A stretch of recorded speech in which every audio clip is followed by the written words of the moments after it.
پاکستان، اس نے ایک لمحہ توقف کیے بغیر بنگالی میں جواب دیا۔ میں حیرانی سے ٹکر ٹکر اس کا منہ دیکھ رہا تھا۔ ہاں صاحب، ہمارا نام بھی، کام بھی، دین بھی، دھرم بھی، گھر بار سب کچھ پاکستان سے ہے، تو یہی نام ٹھہرانا۔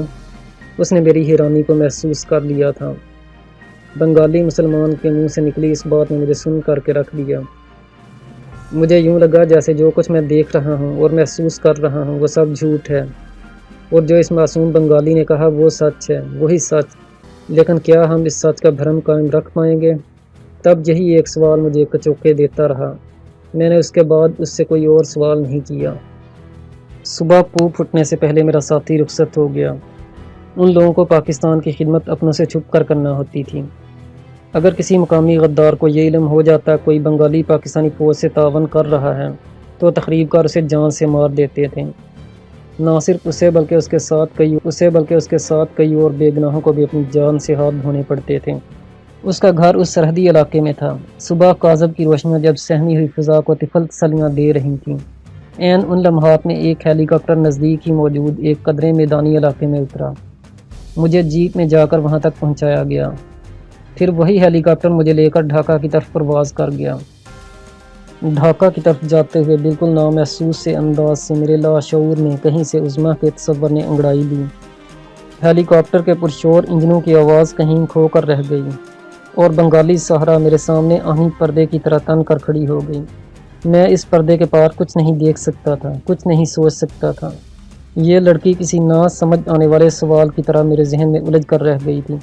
میں اسے سوچنا نہیں چاہتا تھا، لیکن ایسا کرنے پر مجبور تھا۔ ہم بسا اوقات کتنے مجبور ہو جاتے ہیں۔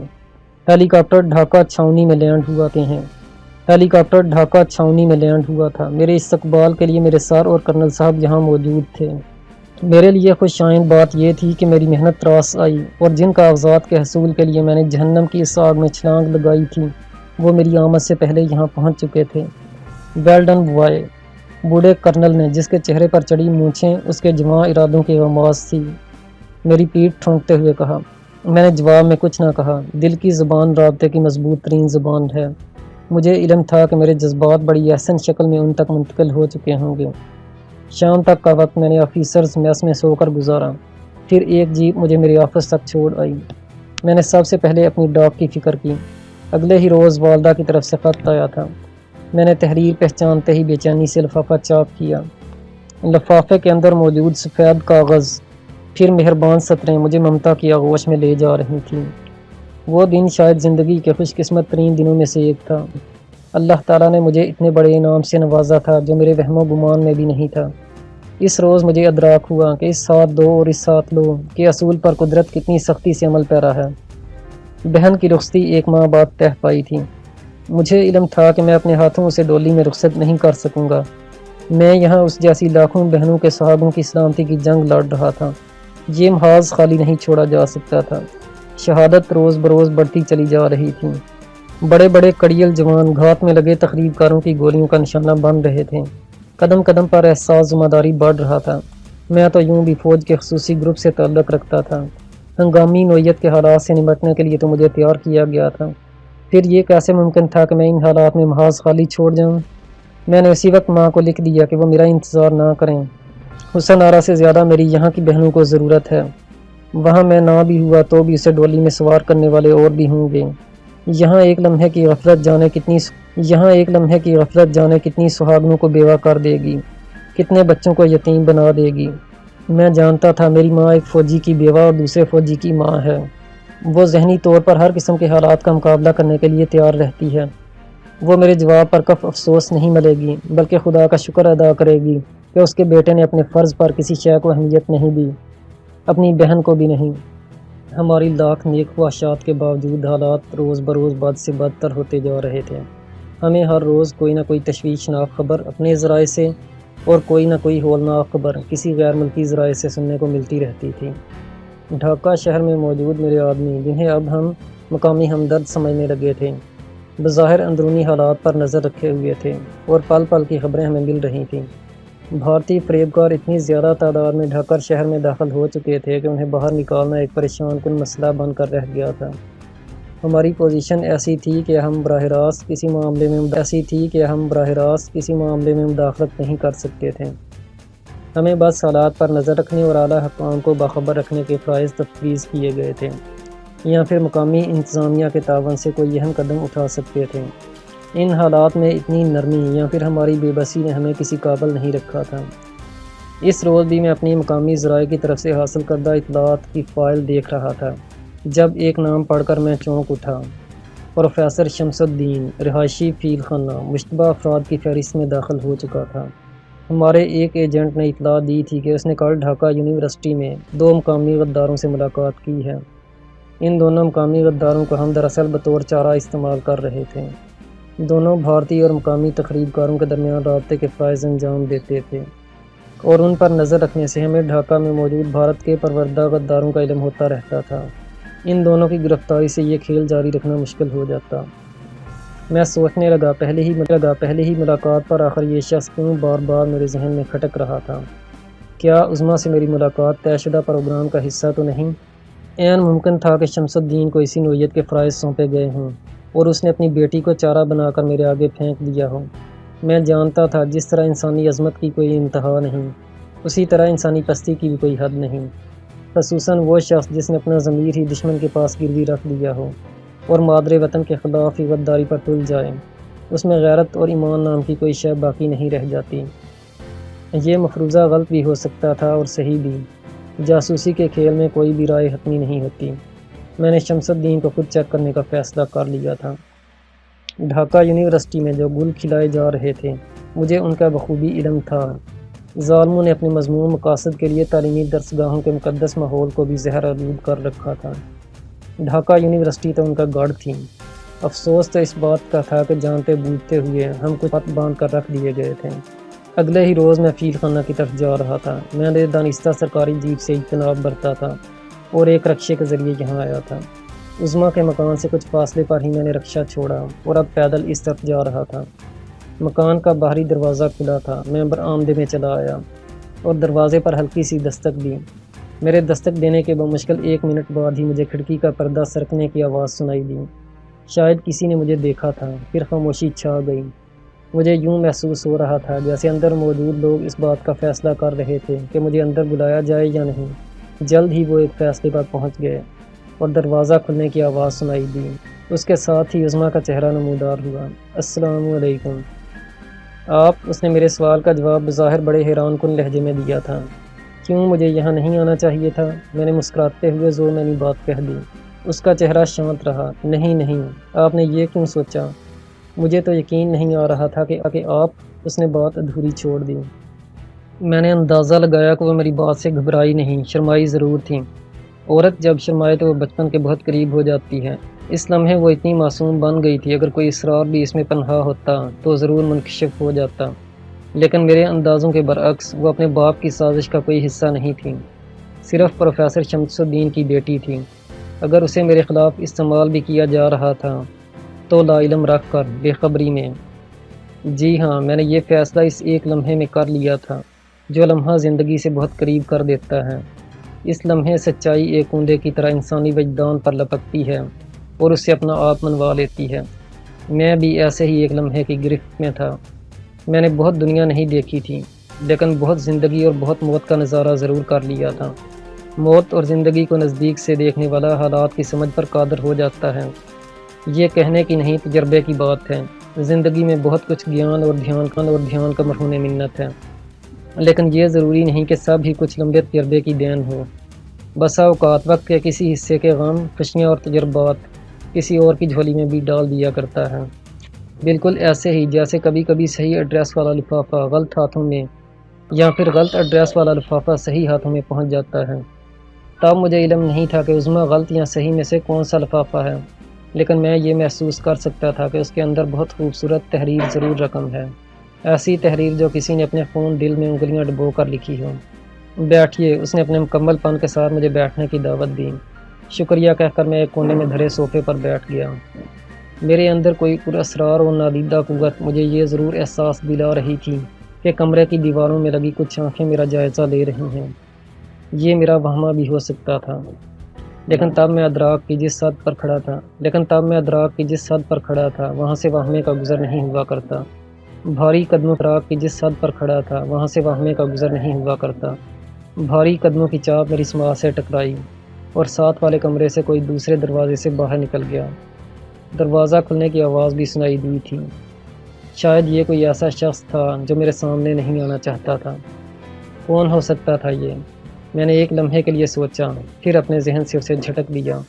کوئی بھی ہو، میں نے سوچا، بہرحال وہ مشتبہ رہا ہوگا۔ کیسے ہیں آپ؟ عظمیٰ نے ہمت کر کے پوچھ لیا۔ آپ کیسی ہیں؟ میں نے سوچا آج آنٹی سے بھی مل لیا جائے۔ کہاں ہیں پروفیسر صاحب؟ میں نے ایک سانس میں 3 باتیں بڑی ہمت کر کے کہہ دیں۔ پاپا تو ابھی آتے ہوں گے، میں ممی کو بلاتی ہوں، اس نے کھڑے کھڑے کہا۔ مجھے اب افسوس ہونے لگا تھا کہ میں نے اس سے یہ سوال کیوں کیا۔ جو کوئی بھی تھا خود ہی آ جاتا۔ اب وہ چلی جائے گی اور میں نہیں چاہتا تھا کہ وہ جائے۔ نہ جانے اس لمحے ایسے جذبات کو میں کوئی نام دینے کو تیار نہیں تھا۔ شاید بعض جذبے بے نام ہی رہیں تو رکھنا کیا ضروری ہے؟ کاش میں کسی بے نام سے تعلق ہی سے عظمیٰ سے وابستہ رہ۔ جب اس تعلق نے نام اختیار کیا تو مجھے کتنا خراج ادا کرنا پڑا۔ عظمیٰ کی واپسی اپنی ماں کے ساتھ ہوئی۔ میں نے محسوس کیا کہ پروفیسر کی بیوی نے یہاں کمرے میں آنے سے پہلے اپنے چہرے پر کچھ ہلکی پھلکی لیپا پوتی بھی کی ہے۔ خاصی وزادار خاتون دکھائی پڑتی تھی۔ چائے کے ساتھ میری تواضع کی جا رہی تھی جب دروازہ کھٹکھٹانے کی آواز سنائی دی۔ پاپا آ گئے کہتے ہوئے عظمیٰ نے اٹھ کر دروازہ کھول دیا۔ آہا، میری شکل پر نظر پڑتے ہی پروفیسر کی باتیں کھل گئیں۔ ہیلو ینگ مین، اس نے نعرہ لگایا اور بے تکلفی سے مجھے بغلگیر کر لیا۔ میں اس سے بغلگیر ہونا نہیں چاہتا تھا۔ بادل نخواستہ اس کی خواہش کا احترام کر رہا تھا۔ پروفیسر نے جس بے تکلفی کا مظاہرہ اپنی آمد پر کیا تھا اسی کے ساتھ وہ مجھ سے باتیں کرنے لگا۔ اس کی گفتگو ابھی تک غیر سنجیدہ تھی، آہستہ آہستہ اس میں سنجیدگی آنے لگی۔ ہم اب حالات حاضرہ پر باتیں کرنے لگے تھے۔ اس کی بیوی اور بیٹی زیادہ تر ہوں ہاں ہی کر رہی تھیں۔ اس گفتگو میں 1-2 مرتبہ ہی اس کی بیوی نے باقاعدہ حصہ لینے کی کوشش کی تھی۔ پروفیسر کلکتے کا مہاجر تھا۔ اس نے بڑی مکاری سے ابھی تک اپنے اندر کے کھوٹ کو چھپایا ہوا تھا، لیکن زیادہ دیر تک وہ اپنے دل کا کھوٹ نہ چھپا سکا۔